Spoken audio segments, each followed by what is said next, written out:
Cuffs are off, man.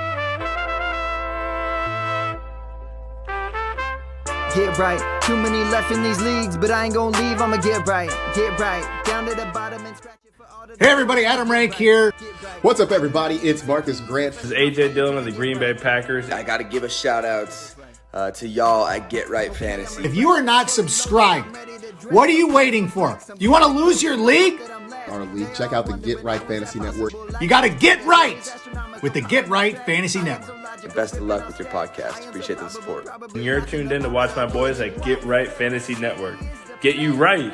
Enjoy the show. But I tune in every Friday. Strategies provided, I will lock in every way. So go and roll your sleeves up. Yeah, go roll your sleeves up. And I'm getting down, cause I roll my sleeves up. And I'm getting right, cause I roll my sleeves.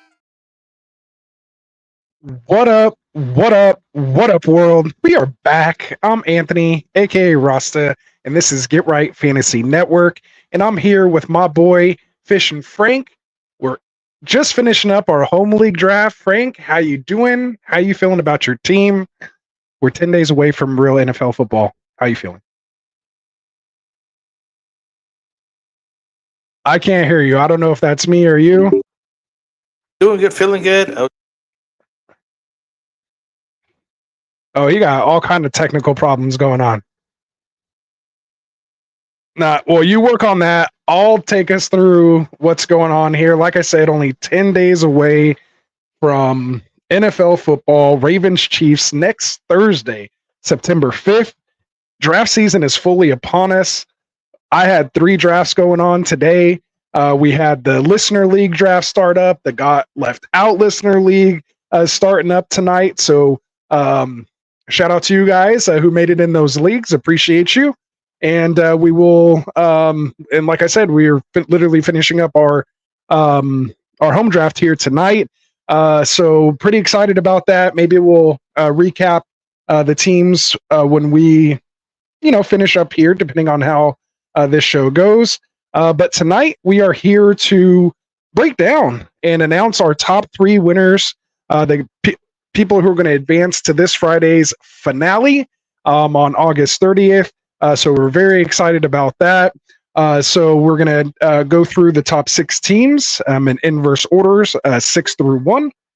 And of course, announcing those top 3 teams that'll be joining the 9 that have been waiting for them, like I said, here this Friday. So for those of you guys who are new to the channel, here on Mondays when we get going in season, Frank and I are going to be here to do kind of like the weekly recap. We give out some game balls. It's pretty fun. We like to have you guys interact, just kind of recap the highs and lows of the week. We, of course, talk about our top waiver ads, how much fab or is it worth a number 1 waiver priority. So we'll get into that. On Tuesdays, we'll have our boy Tycoon doing the Fantasy Boardroom Show. So make sure you check that out at 7 p.m. Pacific. Then Frank and I will be back here on Wednesdays doing roster management, buy, sell, trade targets, my favorite show. We'll take your guys' questions, what trades you're getting, which ones you should be sending out, players that we're looking to target or sell. So I'm very excited about that show. Then on Thursdays, our boy Phil is going to come on for an early show at about 4 p.m. Pacific, right before the Thursday night game. So he'll be here with the extra point. Then on Fridays, we've kind of split that show up. We'll be doing the start sit. We'll take the first slate of games. Kendall and Mike will be doing that starting at 6 p.m. Pacific, 9 p.m. Eastern. Of course, taking your live Q&A, start sit questions. And then Phil and I from the extra point, he and I are going to come over here and do the same thing. Just take the rest of the games, give our start sits, and of course take your questions a little bit later, starting at 8 p.m. Pacific, 11 p.m. Eastern. So we'll be still here for about 4 hours. We're just going to split it up, so it's not just classic Mike and I going for 4 hours straight on a stream. So hopefully we'll be able to answer more questions for you guys doing it that way as well. So make sure you guys tune in for that. We have Cody McGoats, formerly with the Checkdown Podcast. He's going to have a show on Saturdays. And then, of course, Classic Mike will be back live Sunday mornings for the active and inactive lists. doing last minute start sit advice, and then getting into a little DFS and stuff like that, setting lineups right before kickoff. So, Frank, are you back with us? Yeah, how's it sound? That better? All right, yeah, you're better. We can at least hear you now. That was good. So I just ran everybody here through the show, let them know what we're doing here tonight. We are a little late, like I said, because you and I were doing our home league draft here. Just finished up. Yeah, literally just finished up. I took we were starting up, and I was in my intro. I kind of, it was bad timing. I took I don't even know what defense I just took there. Who did I take? I don't know, but I think I'm going to switch it and take the Atlanta defense instead. I took Philly defense. Okay, yeah, who they playing week 1? I just was like, oh, Philly used to have a good defense, and there's really not any like crazy good matchups. Week 1, they're all kind of like even. Like the bad teams are kind of playing mediocre teams. It can kind of go either way. But Eagles Packers. So I'm kind of invested heavily in a lot of Packers in places. I think they're going to have a good offense. So I don't know if I want to start the Philly defense against them. So we'll see. I'll probably swap that out. It was just my last pick. And Atlanta still is on the board. They get the Steelers week 1. If there's no Ayuk trade there, or even if there is, who knows, man? Their quarterbacks look terrible. The line's awful. Could get some sacks. With Fields, he gets sacked a lot if he gets in there. Wilson, same thing. He can't move like he used to. Anyway, we'll talk about that later. Since you brought it up, you think Ayuk's actually going to be traded, or they're going to just pay him? They'll probably pay him. Speaking of which, I think you guys saw the thumbnail. Right? Yeah, nice transition. CeeDee Lamb gets paid today, $34 million a year, $136 million extension over 4 years. Congratulations, CeeDee. I think over $36 million guaranteed. I think the most for any non-quarterback. So congratulations, man. Get paid. They kept him on bubble wrap during the offseason. We don't want any pulled hammies or anything like that. When you're about to invest $36 million into a guy, just let him do his thing away from the team and just bring him back in right here at the end. Obviously, he and Dak don't need any practice. They threw like 300 balls together last year, so I think they're good. Yeah. I think they're on the same page. Yeah. I think they're good. So yeah, man. So personally, I think the Niners pay him. I don't think it's going to be $34 million. I think they needed to see that first one drop. I'm honestly more excited to see what Chase ends up getting, whether it's going to be more or less than CeeDee. It would be hilarious if it ends up being like, how they always like to do, like $1 more million extra guaranteed, or like, 34.5 million a year or something, just to slowly out or get him just a little bit there. But yeah, I think Ayuk, it's going to be hard to keep him under 30. I mean, I'd like to see him in that 27, 28. I don't know, dude. I'm just a fan. Like I don't run the front office. I'm not a GM, man. I just want to see the players on the field. So pay him. We'll work it out. If the Saints can figure it out, we can figure it out. That's all I got to say. Right? Saints keep just deferring money, like pitcher counter guys or whatever. Yeah. Figure it out. Get the guy paid. Just figure it out. Just pay him. Yeah, we'll make money if we win the damn Super Bowl. So it'll be worth it. Anyway, all right, man. So let's get into this, dude. We'll bring this thing up, man. Again, like I said, our mock draft tournament of champions did come to a close on Friday. We had our last semifinal round mock, which is what you're looking at here now. We are going to announce the top 6 teams, starting with the 6th place team. And then we'll break down the team, kind of let you know where we had it ranked personally, because it is a consensus between all 6 judges that we have here on Get Right. So, it is a consensus top 6, and we'll find out who the 3 are moving on Friday. So, Frank, without any further ado, you want to read off the number 6 team here, which is going to be one of the alternates for Friday night. Well, let's check it out. Who made number 6? Oh, Uno Gas. 6. So let's see, where is he at? So this is a Superflex draft, as Anthony mentioned. In his half position, PPR. His position, he was in the 8th, and so instead of taking a quarterback, he ended up taking a wide receiver, the first wide receiver on the board. After Christian McCaffrey was the first running back off the board in the 5th, but we'll get to that guy later. So we got Tyreek Hill. Then he goes quarterback, and Tua Tagovailoa and Jaden Daniels, a nice rookie running quarterback over there. You got Cooper Kupp here in the 4th, Travis Etienne and Rashad White.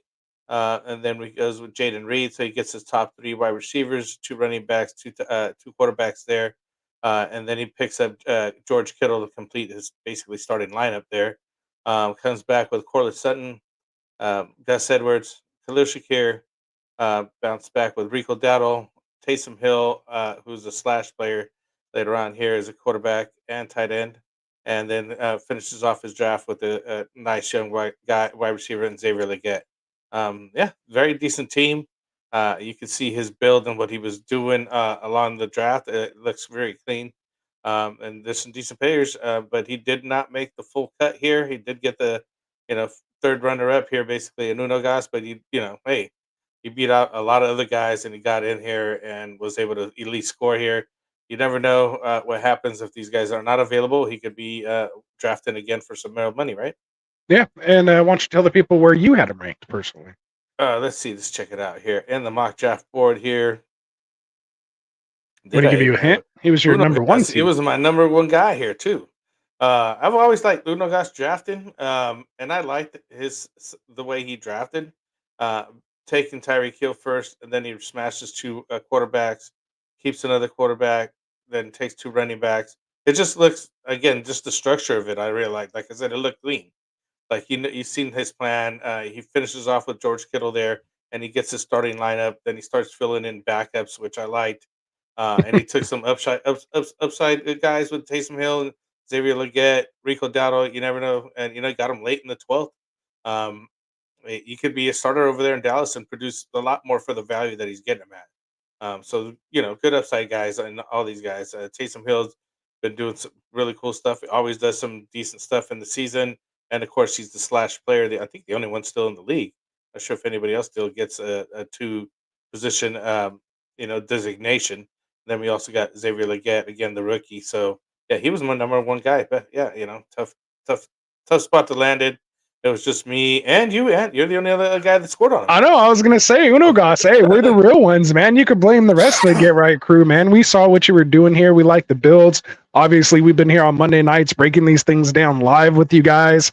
Obviously, the guys look at it, but Frank and I get like an extra look on top of what they do and get a whole hour literally to break it down live and go pick by pick on how we do these things. But yeah, I had it as my fourth place team. There was, not really anyone here, like maybe besides Hill and Leggett at the end that I typically don't target. I know you're okay with Hill, of course, like you just mentioned. But all these guys, like I'm actually completely fine with.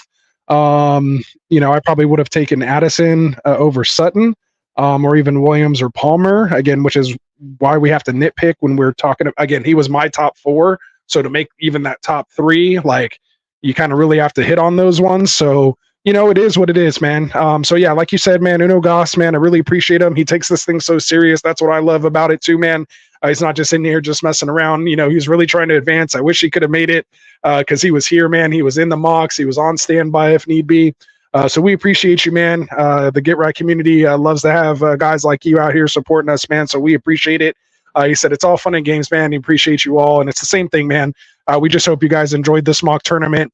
We hope it helped, August go a little bit faster, have something to kind of look forward to, kind of fill that time in between when your actual real mock started or your real draft started, and from when we started kind of in draft season. So yeah, man, Ravens show, yo, what's up, man? Welcome to the show.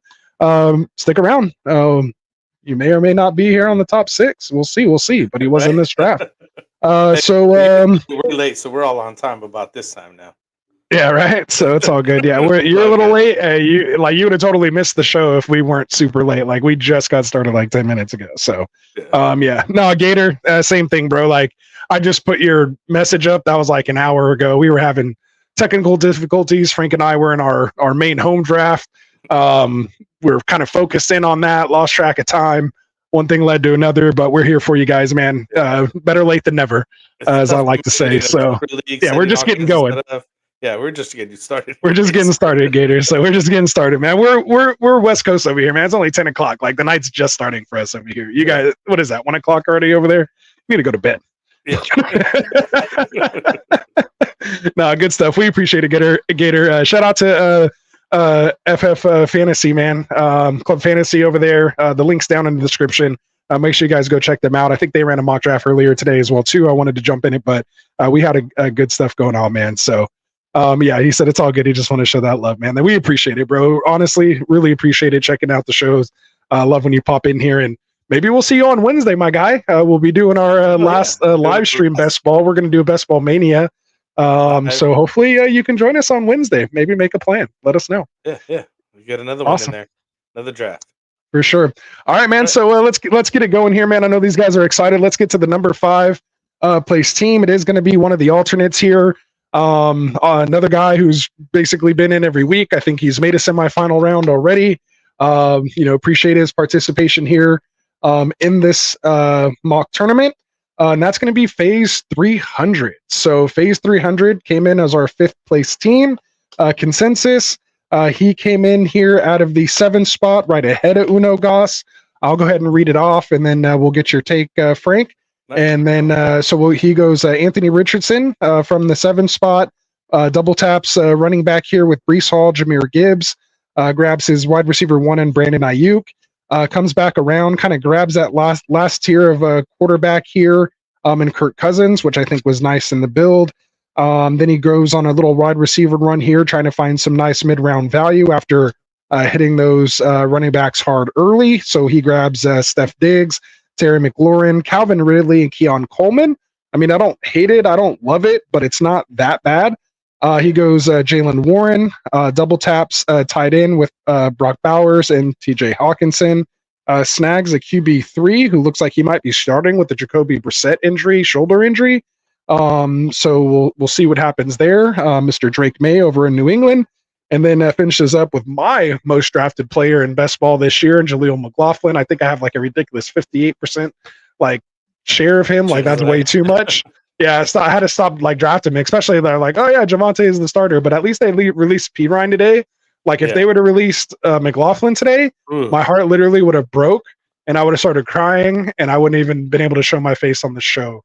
Right. But McLaughlin lives and no Pirine, which means he might have that 3-down roll. But where did you have Mr. Phase 300 ranked on your team here, Frank? Well, shoot, this was actually my second guy. Dang, look at that. We're going in inverse order for you. Yeah, we're going inverse for me. So maybe by the time we get to our last place guy, he'll be our first place guy for you guys, right? Right. So yeah, no, I like it. Obviously, I like this. Yeah, your top 2 are off the board at this point. Yeah, I'm already getting done here. Another good draft that he had here. I mean, obviously it's Superflex, so he takes a quarterback. Then he double taps Hero RB here in Breece Hall and Jahmyr Double Gibbs. Hero RB. Double Hero RB. I'm sorry. Yeah. Thank you for correcting me. And Jahmyr Gibbs here in the third, being the injury here, kind of scary. But regardless, I do like the Breece Hall pick and the setup here. Brandon Ayuk. Let's hopefully he signs, and then he comes back with Kirk Cousins. So he's building up his core right here, and just smashes wide receivers after that. So I like that. Building that double Hero RB build. After he's got all those done, I mean, he just gets another running back in Jalen Warren. Double taps again the tight ends, as you mentioned, Brock Bowers, TJ Hawkinson. So you can start off with Bowers. Hawkinson will be back after his injury, so you could get a good reliable guy. As you mentioned, the third QB could be the starter over there right now, and Drake May. I do like Milton the third over there in New England, man. He's going to be. Yeah, you were talking about him after that week 1 preseason game. Did you watch him the other day? They're playing that. This dude's throwing 60-yarders, dimes like nothing. Oh man, you got to watch him. I'm telling you, got to watch the Milton the third. Check him out. But people have him already. I already looked him up. So, and then again, like as you mentioned, you're a guy that you have a lot of shares in, Jaleel McLaughlin. Very nice build. Very happy with this team. I'd be happy to roll him with him. Again, he was my second place guy. Second alternate here.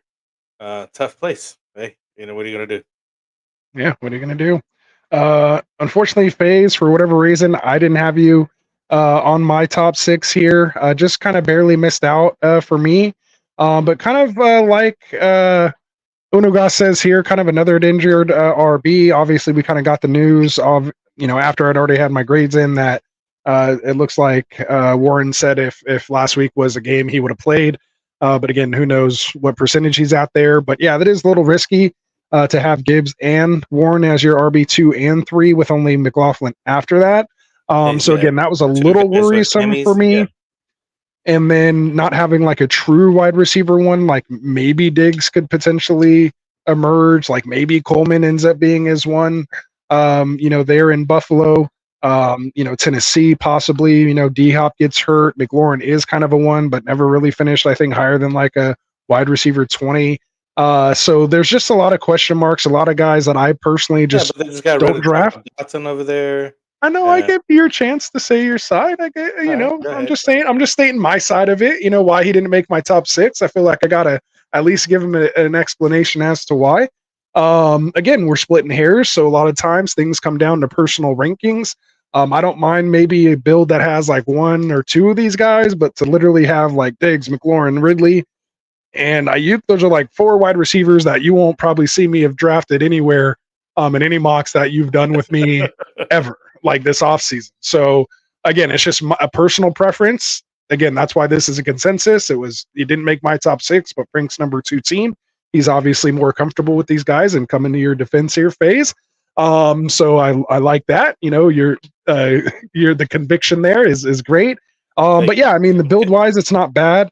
I prefer having that alpha wide receiver 1 in a full PPR 3 wide receiver league over that second running back, which I feel kind of you can find later on the wire. So that's all. That's all for you. I feel you. It was Kendall's number 1 guy too. So. Oh, see, there you go. So, yeah. Hey, who am I? Who am I to say? So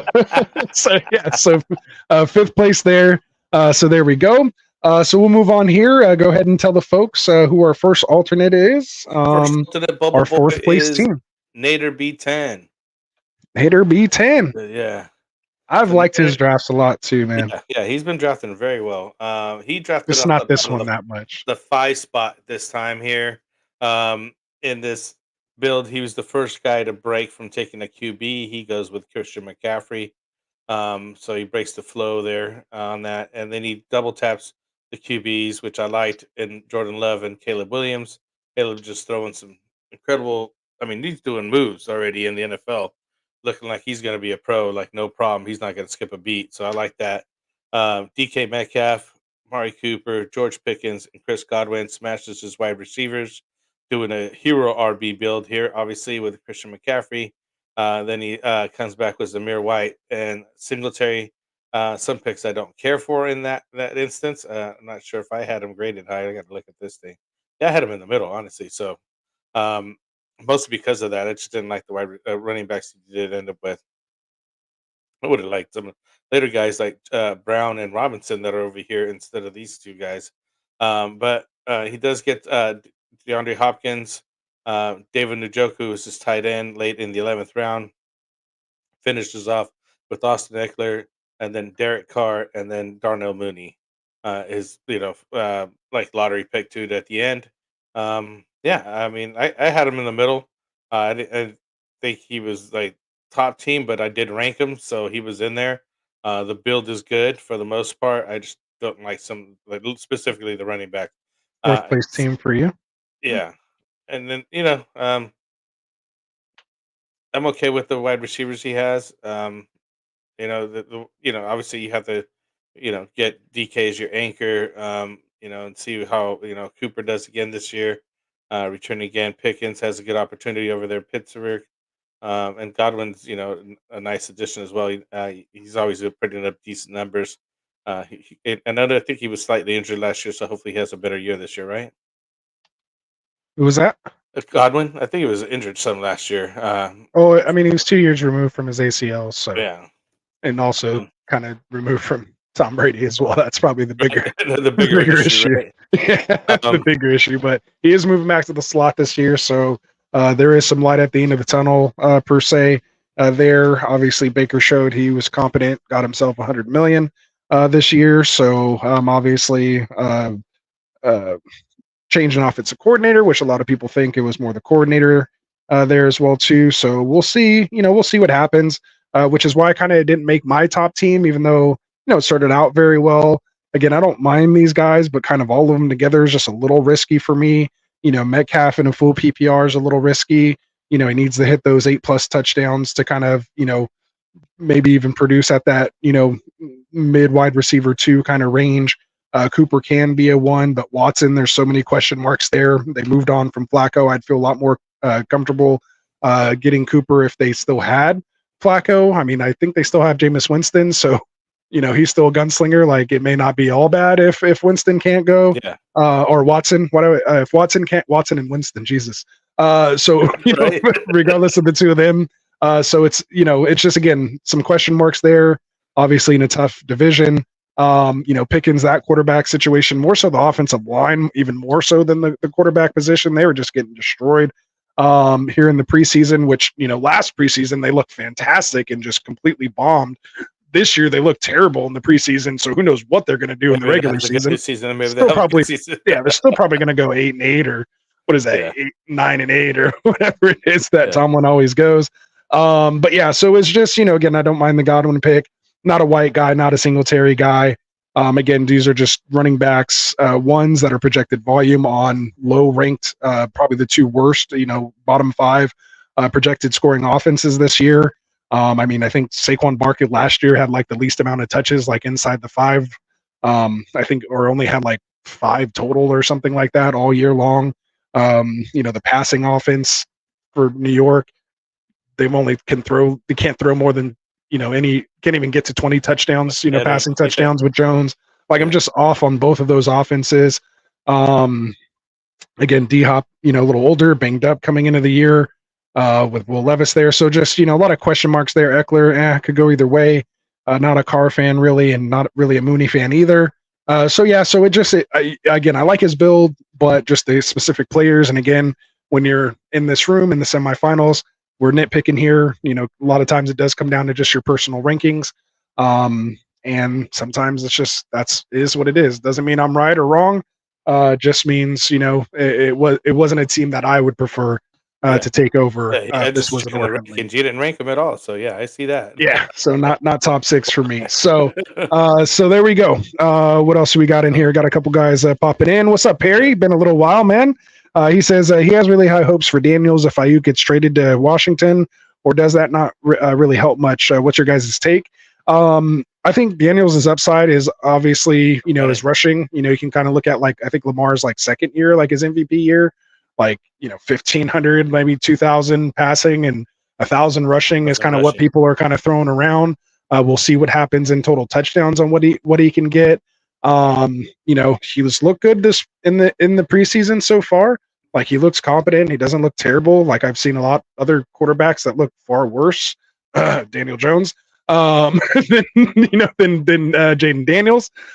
So it's just one of those things where, it obviously helps him in the passing side of things. And I mean, I guess you could say it helps on the running side of things too, because they're going to have to respect the pass more, not be able to just key in on the RPO or, quarterback run, design run type plays. So, but he is going to be a threat if and when they make it to the goal line. So, I don't think it helps. I think it actually affects Ayuk more. Like, I think Ayuk stock goes down more than Daniel's stock goes up.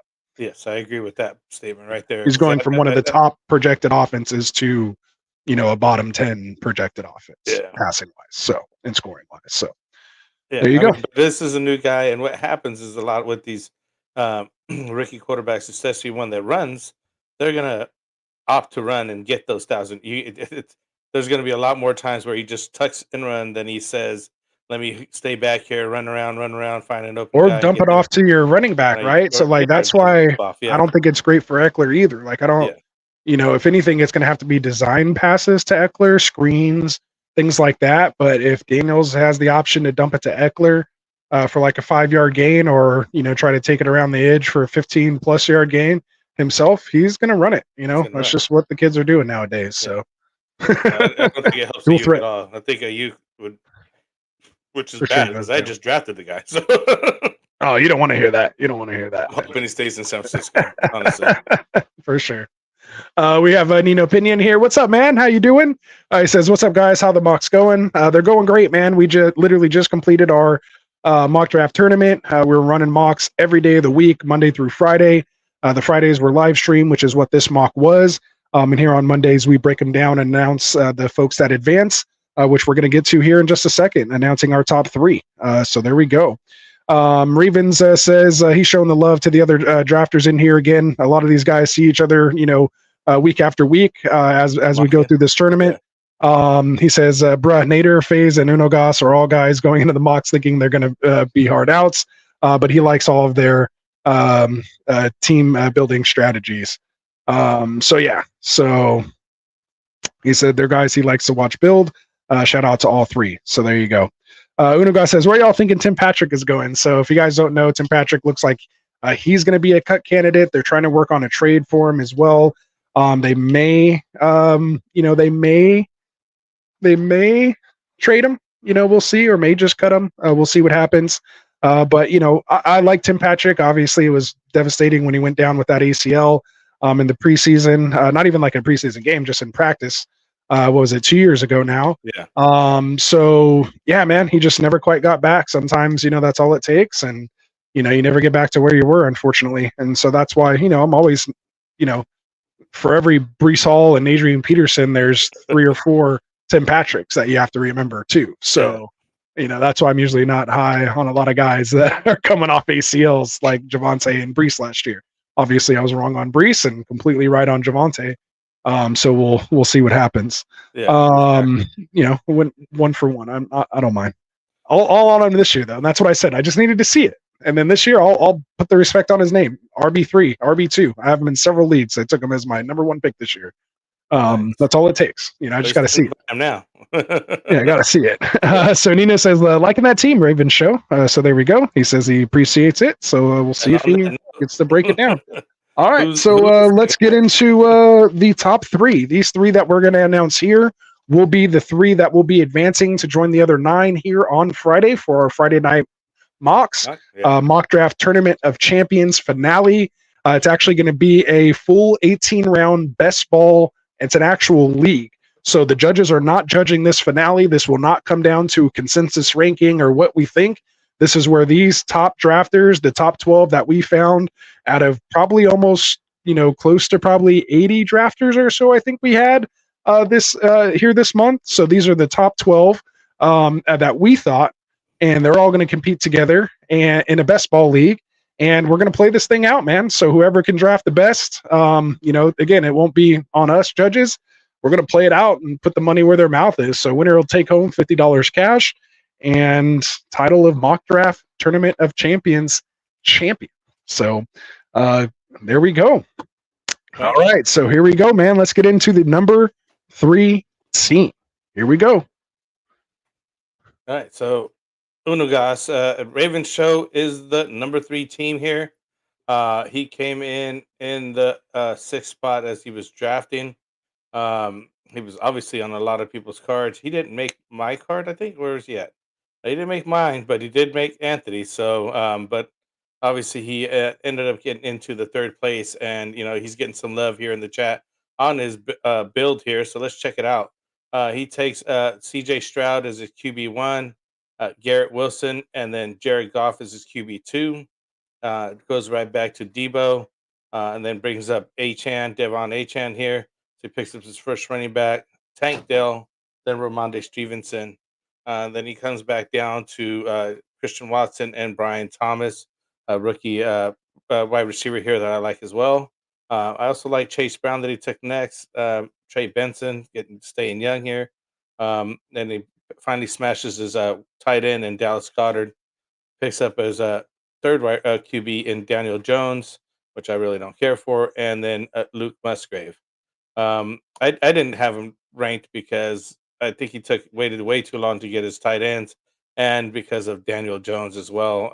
It's just a wasted pick. I wouldn't take him I'd take anybody else, basically, is all I'm saying. I'll even take a shot at Russell Wilson. I'm just not picking up Daniel Jones. I'm not drafting him in any kind of way. Staying away from that guy. But that's why he didn't make my draft. But it's a decent team. Like the build. Those are my takes on it. I just didn't care for the tight end so late. Too little, too late for me. Basically, the last 3 picks are just desperation, last minute. I need to fill these spots. Yeah. All right. Well, for me, like you said, he did make my team. Danny Crimes, yeah, even though everything I was saying about him, I don't mind him as your QB3 man in a Superflex league. It's not the end of the world. To get him with your second to last pick there in between your two tight ends. As you guys know, probably one of my favorite type of builds. A lot of these players I do like. Stroud, Goff. I think it's one of the strongest quarterback rooms here. In Superflex, 6 point per passing touchdown. These are two guys that I can get myself behind. Two highly projected offenses, the quarterbacks of both those teams. Garrett Wilson, I think, is a nice wide receiver one there. With his potential outbreak, Debo Samuel, if Ayuk gets traded, a huge bump there, but I don't mind him as your wide receiver two. Super upside with Devon A-Chain gets him at a good value here to me. Then grabs Tank Dell to fill those three wide receiver spots. And again, gets that stack with CJ Stroud that I really like. Don't mind Ramondre here as a RB2. We were just talking about this off screen. I just invested a lot in Christian Watson. Just kind of all the way around in a lot of leagues this year. I find myself just can't stop drafting Watson. Just feel for the value where he's going and his potential with his ability. Obviously, we got to make sure that hamstring stays okay. But when he does play, and if you can get him as your wide receiver 4, your team's not dependent on him. And so that's what I like a lot. And I think his upside can, again, be league winning. Then you get Brian Thomas, who's done nothing but show out here this preseason. So really like that pick as well as your wide receiver 5. You guys know I'm a sucker for wide receivers. And then it comes down here and gets, two of my favorite, late round running backs here in Chase Brown and Benson, who I just took, of course, in our home league as well. I think he has probably like 3 people that I took in our home league on this team here. And then, the Goddard, Jones, Musgrave. I understand it. You get what you get. I just feel he's so heavy up top that this bottom part doesn't matter. I think Goddard is going to work out fine, or Musgrave here. Again, those guys are part of good offenses attached to good quarterbacks. So again, if anything, at least they have that. And then again, Jones, as a QB3, not going to really see your lineup. And you don't really even have to start them. If Watson or Thomas hit, you can literally throw one of them in your super flex spot and be okay. So that's why I'll take or leave, super flex, having that QB3. When we kind of first started the show, we were real big on making sure we had 3 QBs. As I've continued to play more and more, I realize it's not as important to me unless you're getting one higher, but I don't like, using that high of a draft pick on a QB3 anymore. So I really don't mind, just kind of grabbing a guy here with your second to the last round that has some rushing upside if he stays healthy. But if he does get hurt or something, you can easily just ditch him to the curb and pick up the new hot guy. But, I would have maybe preferred someone, Bo Nix. He went several rounds earlier. But yeah, I probably would have took Drake May. I don't think we knew about the Brissett injury because this was on Friday. I don't think they played till yesterday or whatever. So yeah, probably would have went May in that situation. But he literally waited until the last of the starting quarterbacks. Only May and Minshew and Russell Wilson went after him. So I don't mind. So my second place team. Congratulations, Ravens. So there we go. And we will see you on Friday, my guy. So make sure you check your DMs. I'll send you over the invite and everything tomorrow morning. But congratulations. One more thing you got to do. Just bring your A game now. Now what we say doesn't matter. You draft your team that you think is going to work, man. Hopefully we gave you some good pointers along the way. We'll see what happens. So there we go. So Ravens did respond here. Oh, yeah, go ahead. Go ahead. If I don't get the top 7 or 8 tight ends, I've been putting on them until late, so that's fair. So you understood what I was talking about. And then Nino, it does mention after Ingram and Ferguson, it's cooked in my opinion. Yeah, it's dead zone after that. Even TJ Hawkinson, you got to wait, but maybe 6 weeks on that guy. Even Schultz isn't great because there's so many miles ahead of him. Yeah, it's rough with Dalton Schultz even. But yeah, hey, you made the cut though, bro. You made the cut. Congrats. For sure. Unagasa, just going back up, he says I've taken he said he would have taken DK over Debo. Which again, choose your guy. I think Debo has some higher upside than DK, but DK's more your like steady 80 guy. He's basically like a walking like 1008. Not high target volume, but he's good. I mean, we saw Moss dude, this weekend, like he's going to get those end zone looks. That was even with Gino. I think that was with what's his face? Wasn't it Sam Howell that threw him that ball? Anyway, So he said with Dotson now, he thinks with Dotson now on the Eagles, he thinks Goddard takes a big hit. Dotson was the wide receiver 2 in Washington.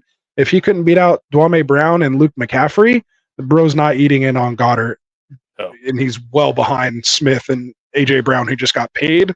Like he's like everybody was all crazy trying to pick up Julio Jones last year when they signed him late, thinking that a wide receiver 3 was going to eat in this offense. They're not, man. It's going to be funneled to AJ Brown and Devonta Smith. To feed it.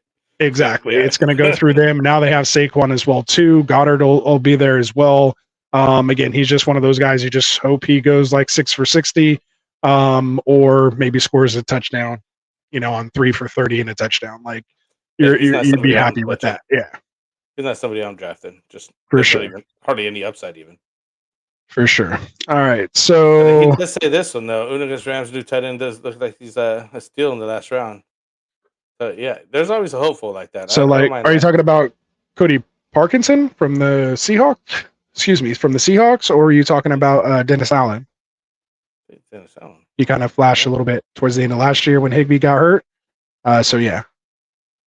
Unoga says I heard it right. I love Goddard. I think so too, man. I don't think Dotson's hurting anybody, bro. Like he's not hurting anybody.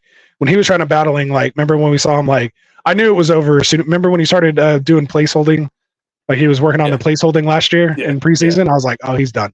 Yeah. I didn't want to believe it, but it was like that's when I was like, oh, he's on the team and like get paid for whatever you're doing. You're on this, Yeah, for sure. Not Parkinson's. That's the disease. Cody Parkinson. All right. Yeah. Good stuff. All right, man. Let's keep this thing going. Try to keep it under an hour here for the guys, especially since we were late. So let's go ahead, man. Our number 2 team, moving on to Friday's finale, is. Go ahead, Frank. Oh, no. I thought it was waiting on you. Go ahead. Second place guy is Breaking Ball. Breaking Ball. Congratulations, my guy.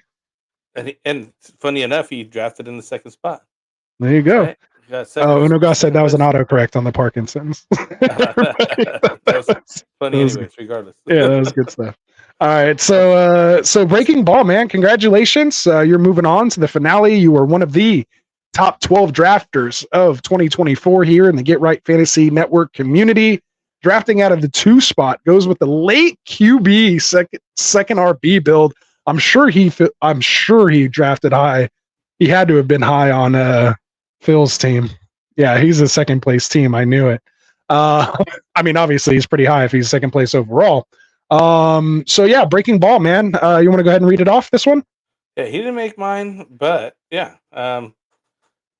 He started off with Jalen Hurts at the second spot here. Takes off with Saquon Barkley, Drake London, and then Derrick Henry, and then DJ Moore. So he's kind of like doing a rainbow situation here, getting back to T. Higgins, and then D-Mont, who I like there in the 7th. RB3? Yeah, RB3. Exactly. Say less. Right. I like it. Yeah, I like it. Keenan Allen there in the 8th, and then gets his tight end, Evan Ingram, the last guy in that tier that we were just talking about here. Tajay Spears, who I personally like over there, but doesn't get his second QB being here. Geno Smith, that's why he didn't make my cut. I think it's just too late, man. I don't think you can make up those points. We were just talking about the standings and the projection, and even Anthony says, "Oh, some of you guys are projected higher just because you have 2 QBs." Well, in this situation, you just need to have somebody more. Just somebody higher, somebody who has more ability to get you some points there. But I mean, he is a dude that is consistent, I guess. Steady Eddie type Geno Smith over there in Seattle. So Dalton Schultz being his second tight end. Then he gets Tyler Lockett and Josh Downs at the end, which I think Josh Downs is still injured right now. Isn't he down? Are you questionable? Yeah, he's unquestionable right now. He's hurt right now. So let's see how it works out. Again, it didn't make my cut. I didn't see the strategy behind the build. Honestly, I think he waited, and I think he just waited too long on the quarterback. It's at some point you're just like, oh, this next turn, I'll get the quarterback, and you're seeing this player and that player, and I think that's what happened to him. But you guys really like the team. You guys really like all the players. I do like the players. Don't get me wrong. I just don't like the build for it specifically. There you go. Yeah, I mean, for me, I had it as I think my third place team. Yeah, third place team. Um, because I do like it. I mean, if you're gonna punt that QB2 position, it's kind of just a hero QB build. You have to kind of get used to it if you're kind of used to getting those two quarterbacks in the first couple rounds. Phil and I have been talking about this a lot this offseason with the depth of quarterback here and the potential, you know, increase with these positional players in a 3 wide receiver league. This is a strategy you can do. I think he executed it well. The only thing that kind of stopped it from my being, even higher was the, DJ Moore and Keenan Allen. I don't like having both of those guys. I probably, would have preferred going maybe even with like a JS in there, especially if he was going to come back and get Gino later. So I think that was a little opportunity Well, that's that another he one. missed Thanks for there. pointing that out. Yeah, I missed that. Right, even. to where maybe he wasn't, having this thing completely planned out, and kind of seeing, what he was going to do, ahead. By round 8, you should have known, okay, I'm not taking a quarterback, so if I am going to target Geno Smith, if that's who he feels is the best out of the guys left, which I think he is, then I'm definitely taking JSN there, after Montgomery for sure. Again, it is half PPR, so I don't mind having this RB3 and David Montgomery. And that's why I don't mind having that Chicago stack, because he doesn't have to play. He's not forced to play these wide receivers together. He did at least bring it back with Tyler Lockett here later, but that could have opened him up, for some other players, maybe a Dontavian Wicks or someone, else like that here later instead of Lockett. And I probably would have even passed on Schultz after waiting and getting good value on Ingram, and probably, just again took someone else, here in this spot. But again, the way he kind of did it, I didn't mind it, especially for like a half PPR. I think these running back, are going to be good.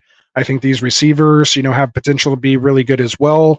I know someone in here was saying, I think it was, Drake London hasn't proven himself to be a wide receiver more, and DJ Moore has a whole bunch of competition. But to me, London is set up to have that breakout type year. This is why, folks are drafting him here. We didn't see it happen from Puka Nacua either, but he still went out and did it. We didn't see it from Chase, but he went out and did it. Sometimes, you got to see it, like I was talking about earlier with someone like Brees coming back from injury. But when we see a guy with his potential, with his draft capital, with his target share, and no other real competition there besides Kyle Pitts, with an upgrade at quarterback. This is why we're drafting Garrett Wilson where we are. He's still behind that, even though kind of the Jets as a whole aren't really that better of an offense, I guess you would say, than maybe Atlanta. I like them playing in a dome a little better, so you can almost kind of make that argument. Wilson has produced with really no one at wide receiver, and London's been just kind of, middling in the pack there. So, I like the potential on this. I like the risk that he took with it. I think there is the upside that's there. Maybe he doesn't have the floor. And it could be like one of those first or last situations, but this is one of those teams where I feel like if these pieces hit, again, with the redraft mindset, I feel like I can come in, use these pieces, the Montgomery, the Spears to be able to tier up. If Allen does, do well, maybe package him with somebody else, or Josh Downs come back healthy. Now you could package him in Spears and upgrade a different wide receiver somewhere else. Like, to me, I feel like it does give him options because he didn't force a quarterback early, because he kind of missed out on, one late. So if anything, maybe you go Kirk Cousins instead of DJ Moore, is maybe, what you do, especially having London there, if you want to stack it that way. But again, it's not best ball, so stacking isn't a necessity. But yeah, I mean, those are only like, nitpicks, but otherwise I pretty much like all these guys except for like Keenan Allen. Other than that, I've literally have shares of all these guys in best ball and in a lot of my leagues. So Redraft league. Redraft and Dynasty leagues. So yeah, so there we go. Oh. It's iffy. And I don't disagree. But you also can argue the upside with it as well too. So yeah, I mean, especially with those running back, with that running back, the competition he gets. I think he also gets an upgrade in the quarterback. So over there, Chicago. So I think that's going to be a big boost for them as well. So having Keenan Allen and DJ Moore's, I don't know, just like, obviously a detriment, but to me, I would never have drafted Keenan Allen, another wide receiver on the same team. Like, it doesn't make sense to me.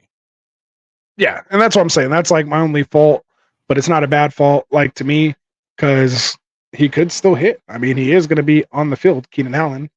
Oh, He yeah. just came off a great year. He has still a good quarterback potentially, So, I mean, I don't mind it. Like I won a championship last year starting Chase and Higgins. Now, are Chase and Higgins on the same level as DJ Moore and Keenan Allen?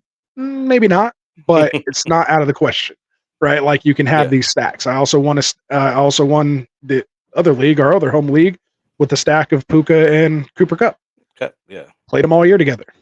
We took home the championship, right? Like it can happen. So, so there we go.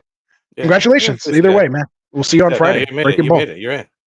All right. So let's get to this last team. Our number one team. Number one team here. Jay Bologna 14. Jay Bologna. 14. Congratulations, man. Congratulations. So he drafted here out of the 4th spot. He was the consensus number 1 ranked team.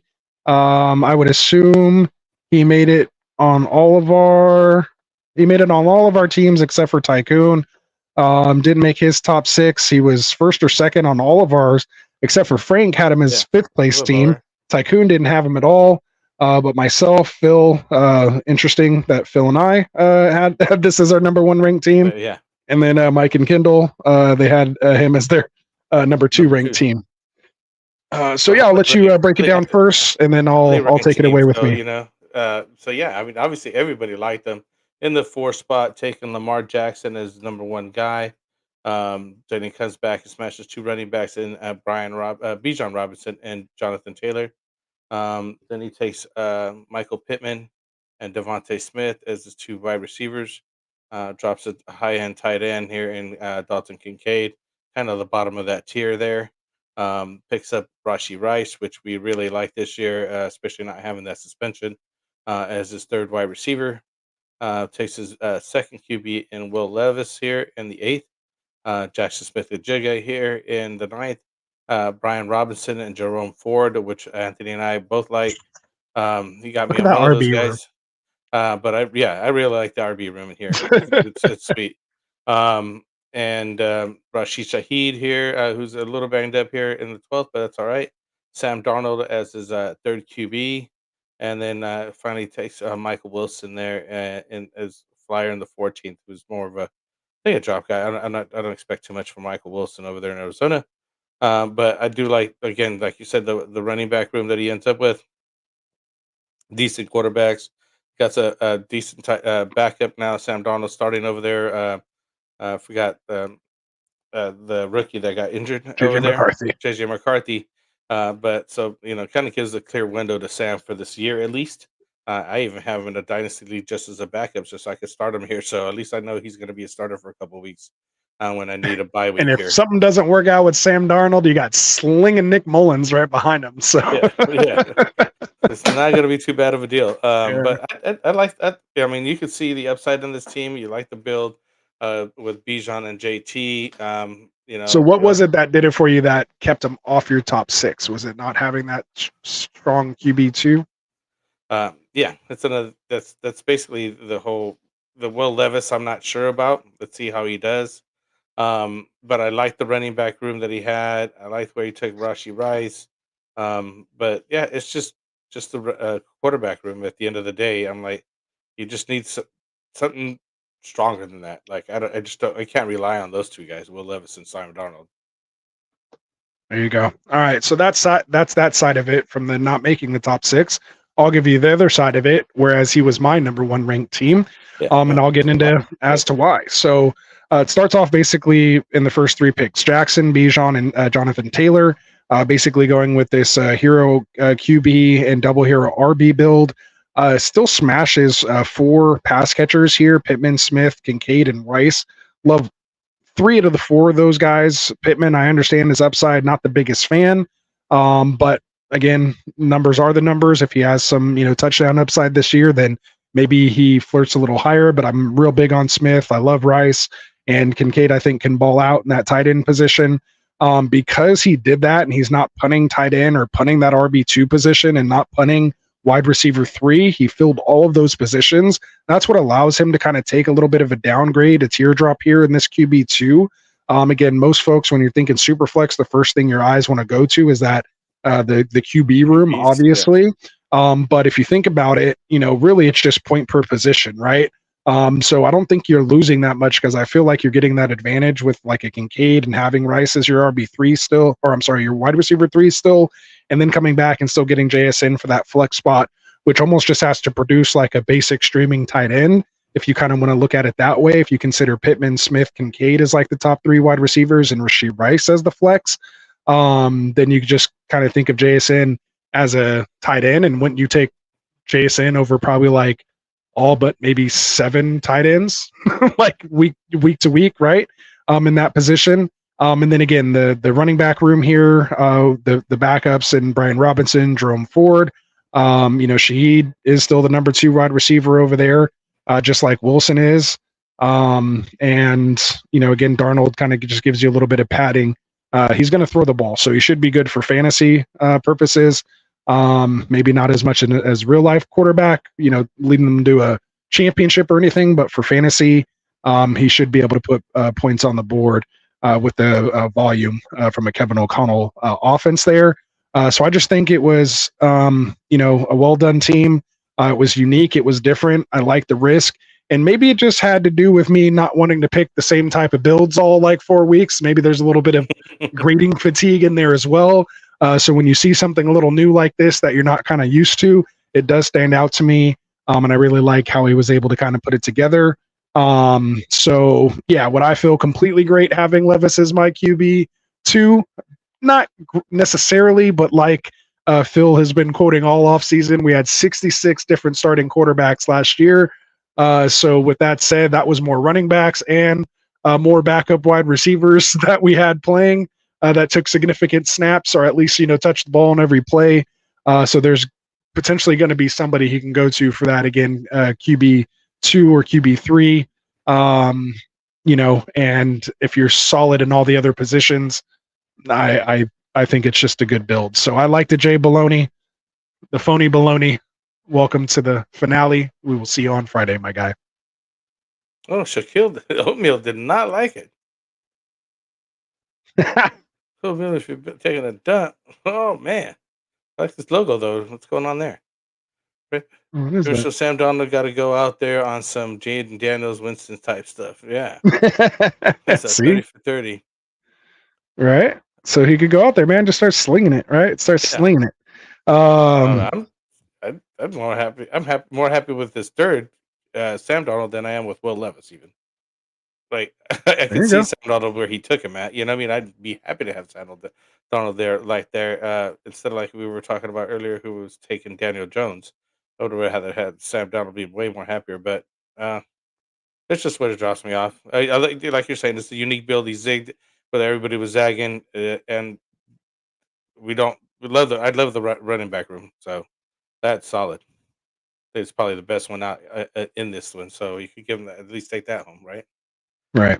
And I mean, look, Will Levis put up no less than 13 fantasy points. It's not great as your QB2, and that was just as a pure rookie coming in, and obviously with the Derrick Henry-led offense, obviously with the full offseason now, working with the starters, can we see that get closer to maybe 18? Yeah, no more Derrick Henry running the ball for you. Yeah. They're going to be behind. The defense isn't great. Line's a little bit more improved. I think they were already like that last year. I don't think that makes that's what I'm saying. So it's like it's not totally crazy. So yeah. So there we go. Top guys here. Here we go. All right. So there it is. Raven Show, Breaking Ball, and Jay Balagna, man. These are the guys that are advancing to the final, right? That's it. Yeah, the finale, man, on Friday. You guys get to play out the league. Win $50 for the winner. It's a best ball basically. So yeah, you guys are in it. Hey, you got a shot at 1 in 12 right now. You're 1 in 12 to win 50. 8% chance. 8% chance. That's all you need. All right, so there we go, man. There we go. So that's who advanced. That's who advanced. We just went over there, guys. Wait, he says, wait, who advanced? He says he just got off work and just tuned in. So What's up, Dylan? it was Raven Show, yo. Second place was Breaking Ball. And first place, Jay Bologna 14. There you go. Those are the three. Did you hear that? Hopefully you heard that and weren't just looking at your comment up on the screen. But yeah, Jay Baloney, Ravens Shoyo, and who was second place? Oh, you maybe change screen so that. Breaking Ball. Breaking Ball. Breaking Ball. So there you go. There you go. He said, "For the love of God." Raven Show said 1-12. 1-12. So you're telling me there's a chance? That's all funny. Yeah. So yeah, if let's see, what do we got here? Check us out on Wednesday. We're gonna be doing a Best Ball Mania 5, last one of the series, basically. Another $25 buy-in here with Fantasy Underdog. So you guys want to go back over and check out Underdog Fantasy here with us. It's the best platform here for best ball as well as all kinds of other fantasy content. So check them out. They got a new promo going on where it's a 50% deposit match.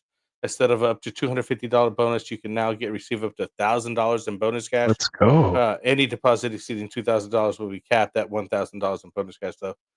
So check that out. You also got a new customer special now in the new customer free pick. So you also get that free pick. So sign up, get started using promo code GetRight. Get your $1,000 bonus cash and claim your free pick. Okay. There's sure. recurring weekly 1 discounts and a new NFL season 1 week pick. So once a week, they're going to have another pick available for everybody. So go check them out, underdog.com, or just download the app and use code GetRight. There you go. Check it out, guys. And for those of you guys who have been on Underdog for a while already, maybe you already signed up using that promo code GetRight, go log in if you haven't in a little while. I actually got a little notification that I think until tomorrow, the 27th, but don't quote me on that, even though they're a sponsor, probably could get in trouble for not having the exact date. But just make sure, just go log into your account real quick. If you haven't in a little while, not only have they dropped the $3 schnauzer, it might already be filled, but make sure you guys check that out. I was able to get a deposit match of 25% up to $100. So if I would have deposited $400, I'd get $100 in bonus cash. So I threw a little more in there just to get a little 25% deposit match as a returning, a little thank you for being a long time or current user. So make sure you guys go check that out as well. Again, that's not a promo that they sent us. That was just something I saw in my personal account. So maybe it's not for everyone, but make sure you go check it out because Underdog's just giving away money, guys. That's free money. Just go deposit the money in there. If you were going to spend it on daily sports anyway, why not do it with Underdog Fantasy and use that promo code GetRight? Just make sure you're in one of those states here on the map, and make sure you guys play responsibly. All right. So what else you got, Frank? Anything else or what? That's about it, man. I got a good tired, man. Yeah, it's all good. Dylan says he drafted at the 111 and the 112 7 times in the mock tournament. Yeah, dude, he kept just getting the back end of the draft. He did advance a couple times from that spot, but it is tough. And yeah, I think the one time he drafted in the middle on a Superflex, so it didn't really do anything. It was not a good week for him. Yeah, so it was oh man, it wasn't a good week. So there he goes. He really didn't get a break. But he did say thanks for hosting this though. He really appreciate all of you. We appreciate you guys, man, coming out supporting. We couldn't do the mock draft tournament if you guys weren't participating. It's very cool to have those first 3 weeks where you're not just drafting against the same 11 other people that could get really boring every day. I love that we have 48 different drafters every week for the first 3 weeks. It's not 48 different drafters every week, but nobody drafts twice in 1 week for those first 3 weeks until the last week. That's when we allow multiple people to get in multiple days. So again, we appreciate all of you guys who came out and participated for that. So that was good. Oh, and Dylan said it, let me know if you have it. Bro, I sent you the link for the Got Left Out League, and it ended up getting filled. You must have been at work. I was trying to get you in, but unfortunately, that draft is started already. DM me, send me. I'm in. Yeah, so it was going off. It filled pretty quickly. We got the Roll in here. What's up, Roll? He says, does weak IDP matter if you have by far the best offense in Dynasty IDP Superflex leagues? I actually think this is opposite, honestly. Like, I think you can really gain an advantage in a lot of IDP leagues unless it's like a bunch of IDP junkies. Like, I found a couple of the IDP, like especially Dynasty leagues that I came in and took over as like an orphan. I just built up the defense, like, because everyone's going obviously for a lot of the offensive players. You can build up a defense, especially if they have like really good scoring settings where those IDP guys are scoring like the amount of points that offensive players guys score, like especially more than like tight ends or like those wide receiver threes. Like if your linebackers are scoring like, mid RB2 numbers, like RB like 15, like you can sneakily just get a bunch of, those guys, get some middling wide receivers and running backs and be competitive in an IDP league if you have the right defense with the right scoring. So I'd look to actually take advantage in that IDP spot. The role, I'm pretty sure you watch Dynasty Pylon. If you don't, get down in the description. There are links there as well too. Go check them out, man. Dynasty Pylon, they really focus on Dynasty IDP or just IDP in general, man. And they're kind of where I go to get a lot of my IDP information. Right. Martin over there on the Dynasty Pylon, he's actually like a scout. He's helped scout out. He was writing out reports this year. His first time doing that. So big shout out to him. I know he had a lot of fun doing that, writing up these reports. He said he's like on the very tail end. He's not like in the GMZ or anything yet, but that's what he's kind of working towards, man. But this guy knows his stuff, knows his IDPs especially. So if you guys need some IDP content, make sure you guys go check him out. And we're trying to do get a pod little collab going with them as well too. We were hoping to get it done here still while it was draft season and get you guys some IDP information. Just didn't quite work out. But we'll definitely be on with them in season, and they are in the Guillotine League. And also the role, I didn't ignore your stuff as well too. I want to talk to you here real quick. He's always talking about, hey, can I come on the show with you guys? Can I get on there with you guys and talk some football? I'm not ignoring that, man. I do have a lot going on. We've had a lot of growth here this offseason, so I've been dealing with that. Obviously, you saw Phil and Kendall come on, and we're doing, we have Tycoon, and there's just a lot of stuff going on in the back end right now. Yeah, so a lot of changes going on, so don't hate on me. But one of the things that we are looking to bring this year during the year is a call-in show. So maybe you can't come and be like a guest and like host the entire show with us.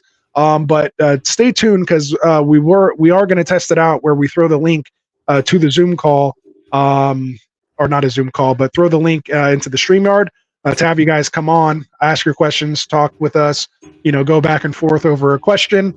Instead of just kind of going back and forth on the chat, just do like a little call-in show, like some old school radio, but be here face to face. So make sure you guys, if you're watching, get your setups right. Make sure you guys have a nice mic, get a good camera to come on here with us. Again, you don't have to set up to be a podcaster, or if you already are, even better, you already got the setup, makes it easy. But yeah, as long as we can hear you and we can see you good, we're going to get you guys on here this season. So make sure you guys stay tuned for that. It's going to be a lot of fun.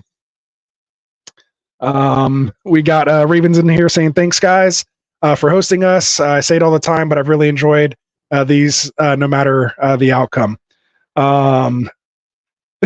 He's also saying better too as a drafter.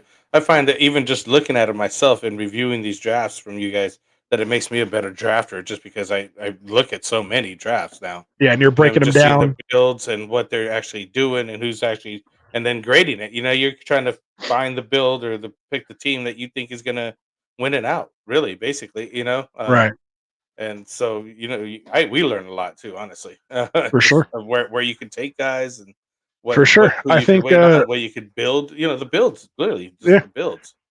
Just for example, you saw Unogas. I don't know if you've seen you had a lot going on. You're setting up our keeper league draft, but he posted his team in our guillotine chat that he did for another draft he did, and I was basically able to go through and tell him what order his team was.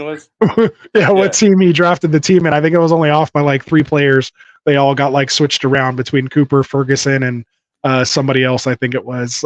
But yeah, I pretty much nailed the rest of it. So yeah, that's just how often we've been breaking these things down. So you should see me the other night. I was picking your players, dude. Like he's gonna draft this guy next. He's gonna draft that. For sure. I'll tell you later about later. Anyways, go. All right. Let's get to this and then we'll wrap it up here. He's saying, all right, just hear me out on my offense. He has Caleb Herbert, JJ McCarthy, Drake May, Penix, Brees Hall, Bijan, Swift, Kamara. He doesn't have a started tight end in the league, but that's how his starting lineup is. you can start all those quarterbacks? I'm confused. Oh, here we go. Here's his wide receivers. He says Olave Higgins, Keenan Allen, A.D. Mitchell, Jerry Jeudy. I hope it's just start 2 wide receivers. I like A.D. Mitchell. If it's 3 wide receivers, that's a little tough having Allen and Jerry Jeudy there. I think A.D. Mitchell will come around, but you never know. You never know. Why do you have so many quarterbacks? Yeah, I know. That's crazy. But hey, it is what it is. Oh, he was just listing. He said he is just listing his depth. Is this Dynasty or is this a redraft?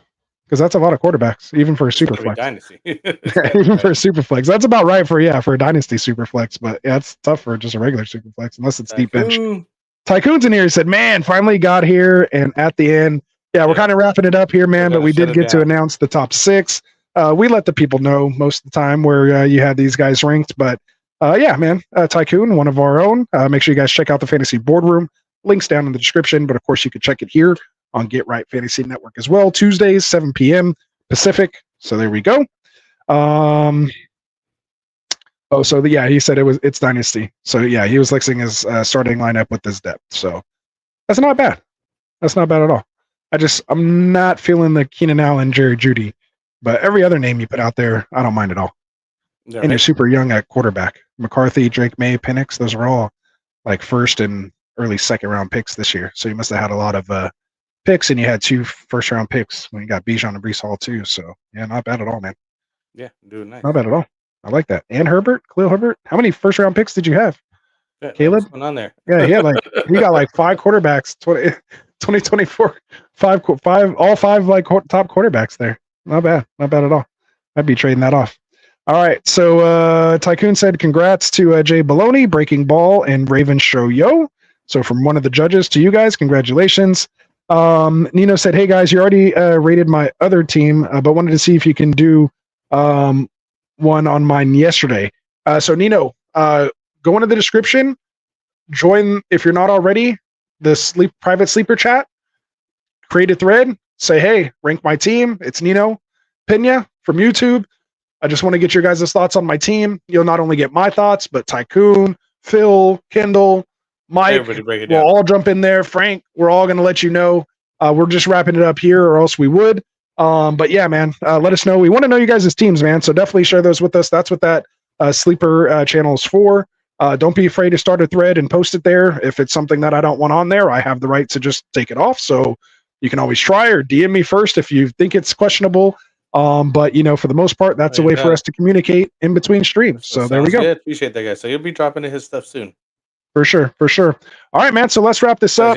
Just wanted to get current with the chat because this is why we're here for you guys. Get to as many as we can. Keep your eyes out for those super chats later as well too, as we continue to get bigger.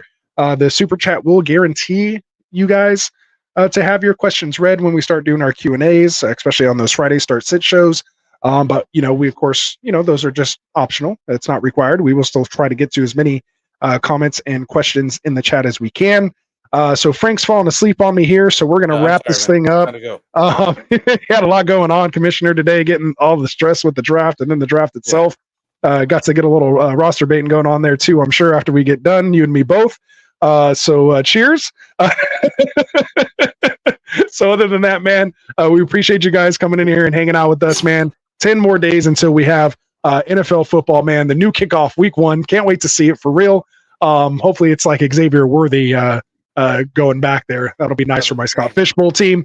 For all of us here, man, I get right for Tycoon, who is in the chat, for my brother-in-law, Dustin. Hopefully he'll make an appearance here this season, helping us out here on the back end. We have, of course, Phil, Kendall, Classic Mike, my boy Frank right here. All of us here, man. We're trying to bring you guys championships this year. What do you got, Frank? That's it, man. Peace out. That's it? All right, man. So let's get out of here. We'll see you guys on Wednesday with the Best Ball Mania. And then we'll be back here Friday for the Mock Draft Tournament of Champions finale. Peace out, fellas. We'll see you on Wednesday. Marking nothing, but I tune every Friday. Strategies provided.